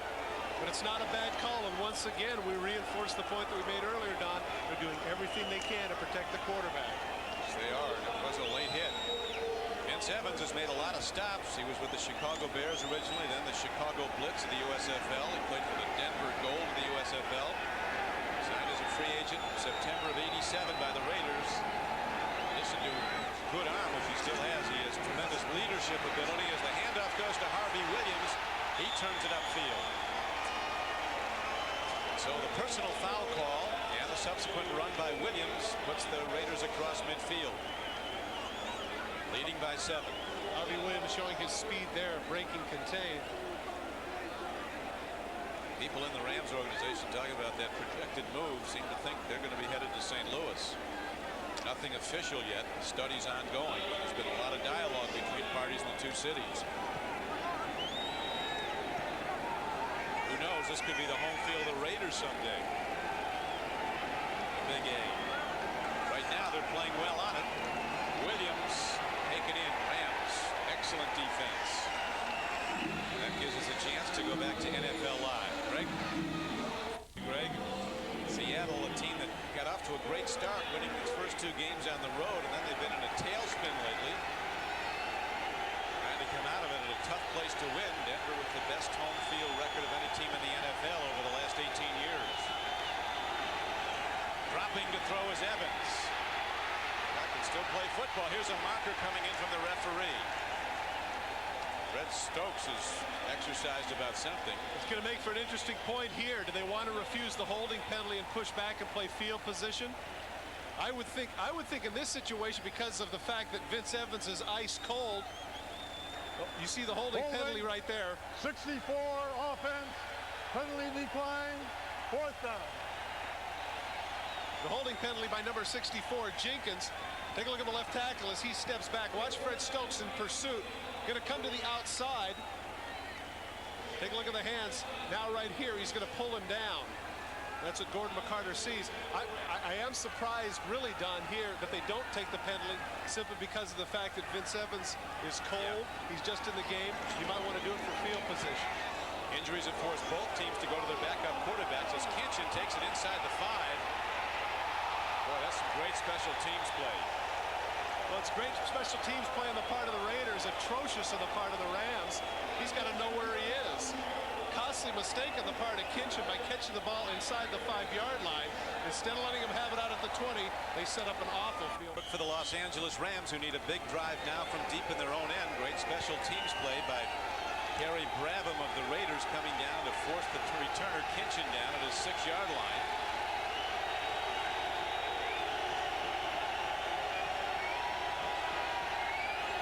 Rams down by 7 on their home field. Miller looks, swings it out. Errant throw. Had an open man, Howard Griffith, out of the backfield.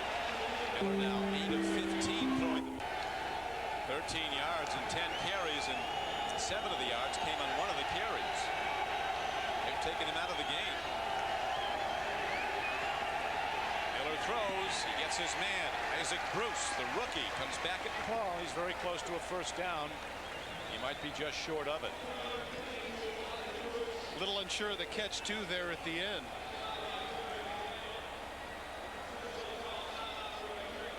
But apparently they're going to give it to him. Terry McDaniel was covering. That brings up a critical 3rd down and short yardage. Pass. The Raiders have been looking Bettis all the way on these short yards. To the right of your screen, the arms underneath it, as you mentioned. Now they're going to give it to him where the spot is. The league in carries, but not in yards. Came in with 814 yards, 3.5 a carry.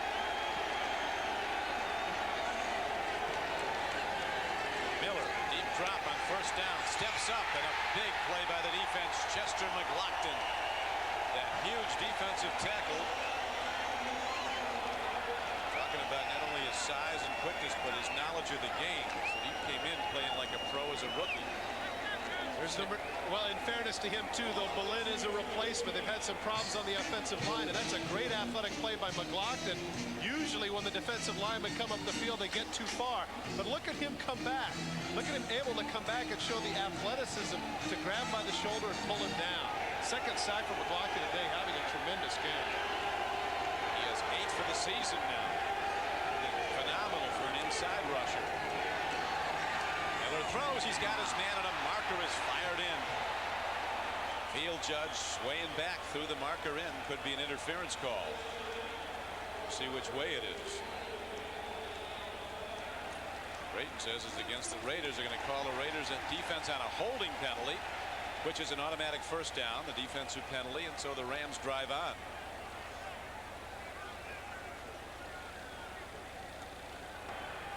Holding, number 36 defense, 5-yard penalty, automatic first down.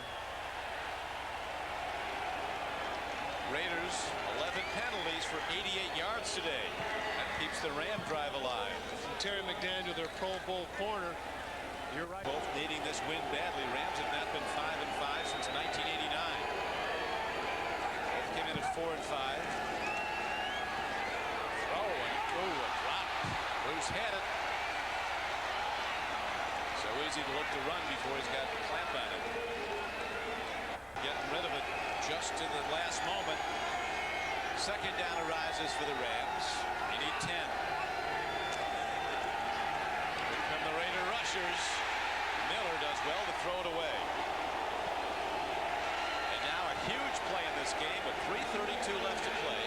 And the Raiders leading the Rams 17-10. Rams have 3rd down and 10 coming up from their 20. And Nolan Harrison, one of the more underappreciated defensive linemen for the Raiders, is the one that really put the pressure on, showing great speed, getting to the outside and forcing Miller to throw the ball away. He's had a good year. And of course, when you got the big names, in this case Jerry Ball, Chester McLaughlin, Anthony Smith, who led the team in sacks, he's somebody that doesn't get as much recognition as he deserves. He's playing like he deserves a lot of it. As the Rams go to the shotgun, 4 wide receiver set, 3rd and 10. Miller Chandler steps up. He's got room to run. Steady throws, and he's picked by McDaniel. Terry McDaniel has it for the Raiders, and that could be the knockout punch. As the Raiders run it back to the 25-yard line of the Rams with 3:21 to play.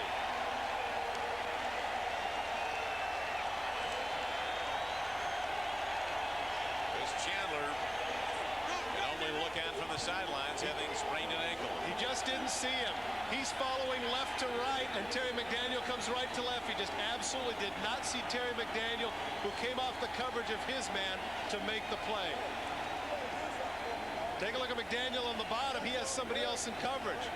Now watch him come off this play when he sees it happening. That's great instinct on the part of Terry McDaniel, reading the quarterback's eyes and making the play. Just outstanding. His 6th interception of the season. Terry McDaniel, the Raiders. Now the Raiders go to ball control, and they give it to Williams straight ahead. He's to the... Here's a free ball, and the Raiders get it back. Well done by Vince Evans. Really was, because not only getting the ball, but there were nothing but blue shirts going in the other direction. 4 of them. Marquez Pope took it hard. 22. Thought they had it. They're going to be hunting the football the rest of the way, the Rams. Looking to get it back. Don, you're absolutely right. He bounces to the outside. Now take a look at the strip by Marquez Pope. He gets the ball out. Now look, there's nothing but blue shirts heading in that direction. And Vince Evans, the venerable 39-year-old one, makes a huge recovery. Now call timeout.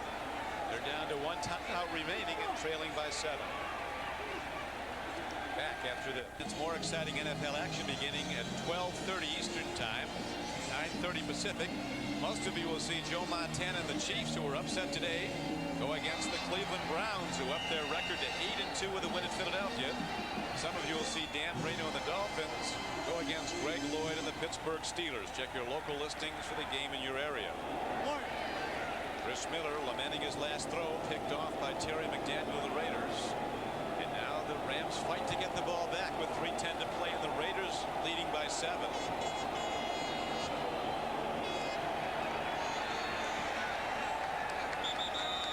Rams down to 1 timeout. They just used it. Yep, they did. It'll be another stoppage when they get down to the 2-minute mark, which is a long way off. 3:03 to go. Upsetting Miami today at Joe Robbie Stadium.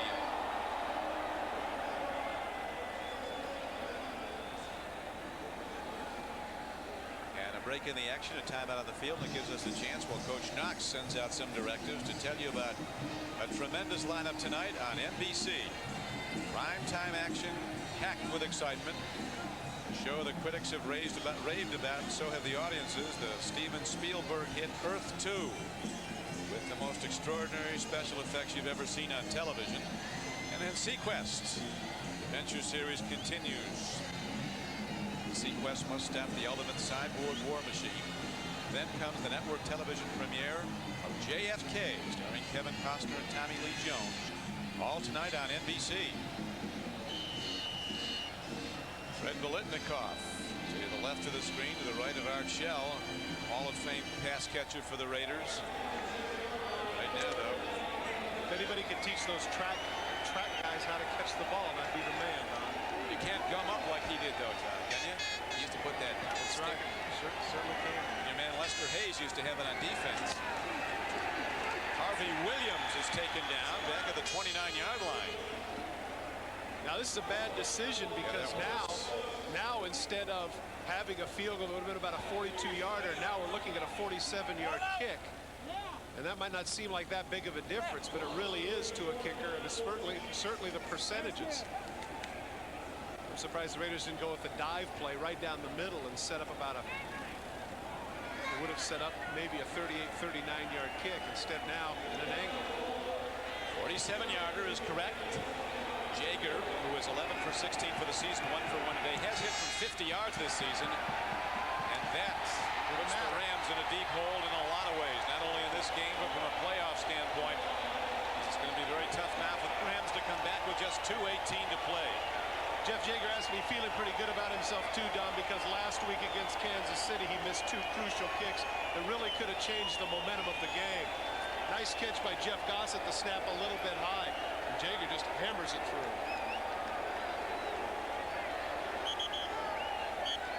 When you hit the screen, as you saw him hit the screen, great hold by Gossett, you know that that's distance. When you hit the screen from 47 yards, you're kicking the ball a long way. Reaction of Art Shell, not overly demonstrative. Pretty happy about it. I've seen this before, apparently. You're a Raider, you've seen a lot of comebacks. Today they've been tied, but they've never trailed in the game. The opening drive down, thing of beauty with Hostetler quarterback. Jeff Hostetler throwing for 2 touchdowns before going out the second half with a sprained toe on his left foot. And Chris Chandler, the Rams starter who played so brilliantly, 9 of 11 throws for 141 yards and a touchdown. He went out with an ankle injury, a sprained ankle. Raiders back to a 10-point lead, 20-10. Don Brent Jones just caught another touchdown pass. San Francisco's up 21-7 in that game.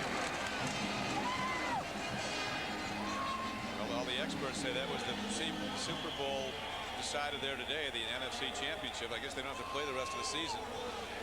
San Diego, coming from down 13-0 at Kansas City in the rain, came back today to beat the Chiefs 14-13. A huge win for the Chargers, and they go to 8-2.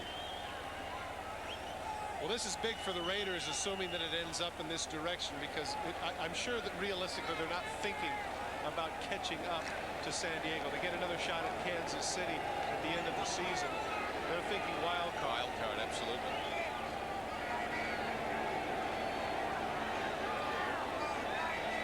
The Raiders will be home for their next 2 games against New Orleans and Pittsburgh.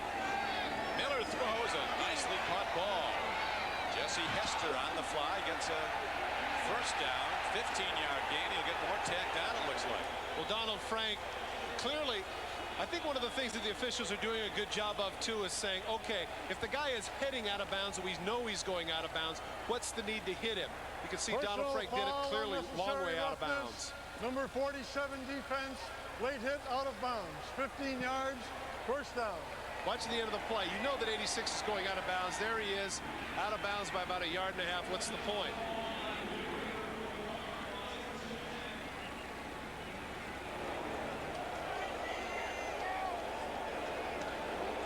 The Rams have new life now, but only 2 minutes and 3 seconds left. The Raiders genuinely feel like that if they could win today, they'd have a shot. Take a look at the remaining schedule. 2 straight games at home, very winnable games against the Saints and the Steelers, and nothing but AFC West in December.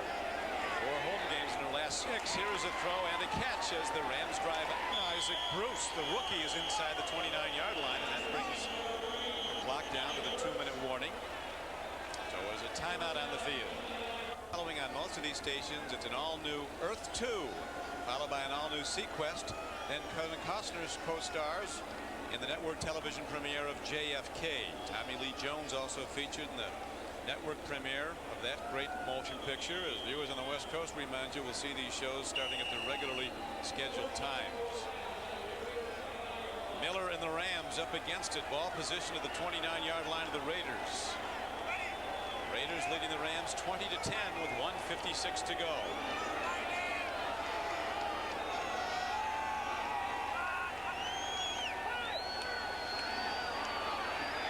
Long ball, nothing but Raiders around it. Donald Frank almost had it. Donald Frank came off his man, had a corner route set up to Jesse Hester. He thought Chris Miller read man-for-man coverage. Frank came off his man and almost came up with a pick. Right through his hands.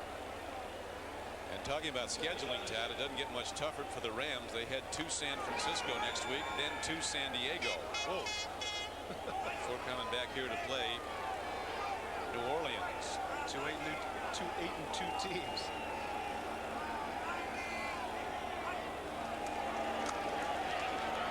Miller throws, coming back. Oh, timing pattern. Bruce turned, but the ball skips through his hands. That's a little bit of inexperience there. Chris Miller comes with the blitz.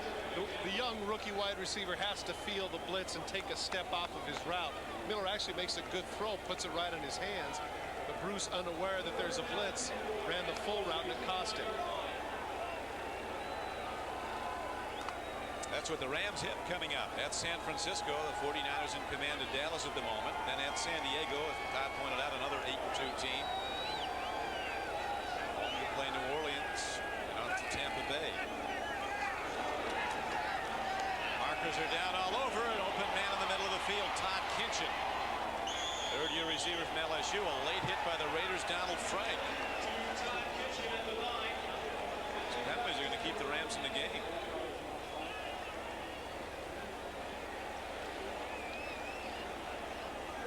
One was thrown at the line of scrimmage, then the personal foul call came after it.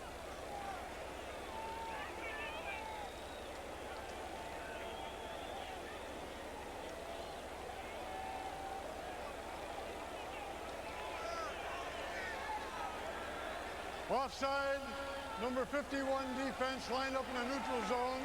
That penalty is declined. There was no other foul in the play. First down, goal to go. Picked up the other flag. After the tackle, they fired a flag down, made no call.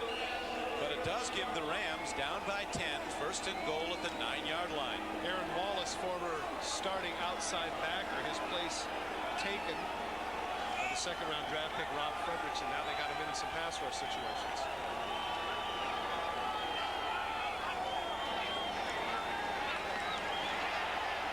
Miller with nothing to go to but to throw it away. Here's another penalty marker down.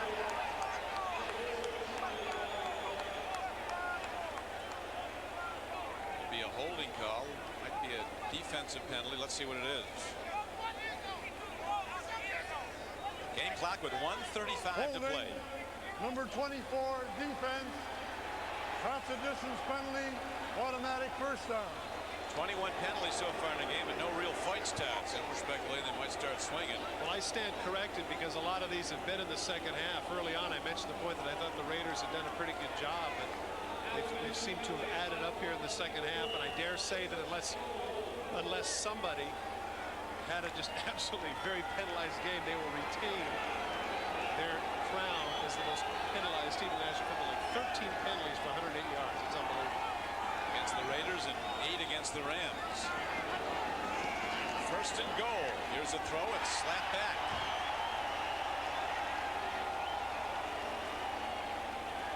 James Trapp was coming out of safety blitz and he got a hand on the ball. Well, the one thing about that, of course, is it stops the clock. Gives the Rams 3 more chances at the end zone. But with a minute 31 left and an onside kick, assuming that they get it in the end zone, who knows, Don? And the Rams were working on that onside kick yesterday.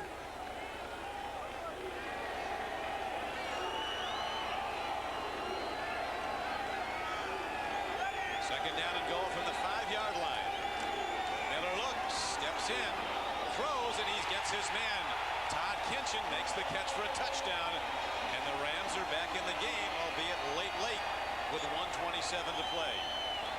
Don, it's almost as if when they made their field goal, the air was let out of the balloon of the Raiders. They just marched downfield, doing foolish things with the penalties and everything else. He actually probably could have run into the end zone. Look at the nice touch that he had on the ball to get it over Mike Jones into the hands of Kinchin.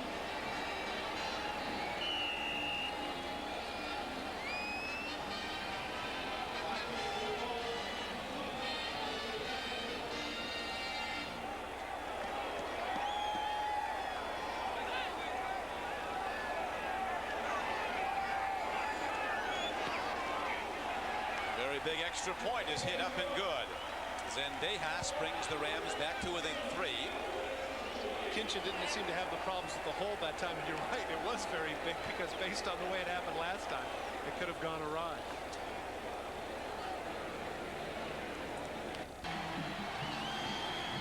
Well, that is correct. They really have this down to a toss. Bouncing it downfield, and it's picked up nicely by a Raider. Taken by Tim Brown. Yep.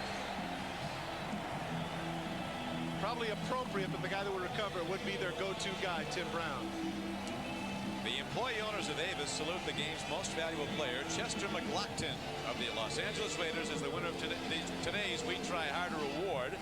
Chester with 2 sacks today, 8 for the season, and he spearheaded that Raider defensive line play that absolutely shut down Jerome Bettis. The Don, that's what I was going to say. The 2 sacks from a defensive tackle spot are absolutely amazing because it's so difficult from that position.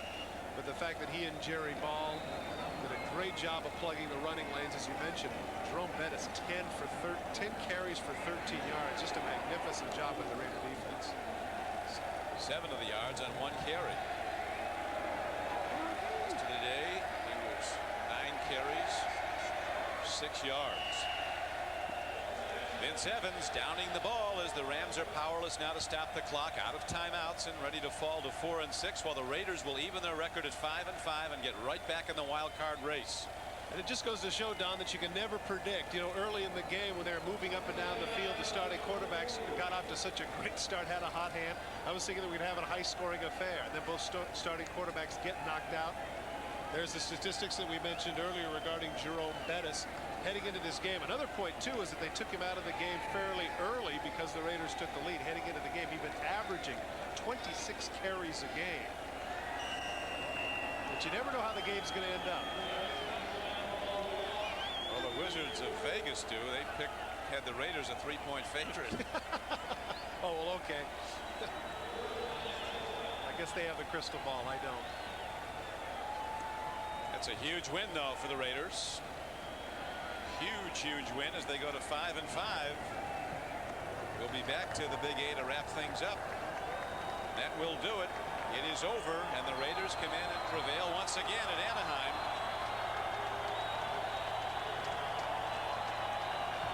Coach Knox team fighting back. He and Art Shell, longtime friends, and today Art's Raiders had a most important victory, winning at 20-17. We'll be coming back to Anaheim Stadium in a moment. Let's go out to the Big A once again, where Brett Lewis is standing by live with a report straight from the gridiron. Brett. Well, it was a rough game. I don't know where it was rougher, if it was rougher on the field or in the stands. You don't know how rough it is to put on makeup in front of Raiders fans.